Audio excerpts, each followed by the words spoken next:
Siang sahabat, kami berada di kediaman Bapak Dedi, rekan kami kantor otoritas Kecamatan Tanjung, dan saya berada di dekat kolam ikan. Nah, ini ikannya ikan koi. Oh my god, ikan koinya besar-besar ya sobat. Ada banyak burung dan saya melihat-lihat di sekitar sini.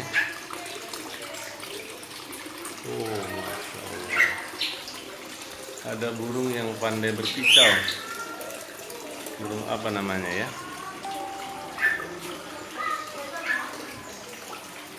Oh, ini dia, burung cantik.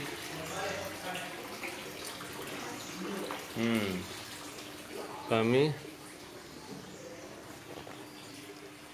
melihat-lihat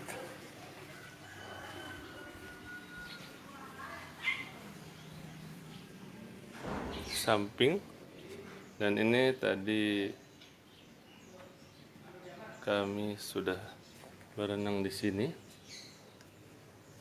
yaitu saya, M. Nurjaman, Pak Nurdin, dan Pak Sumeri sudah berenang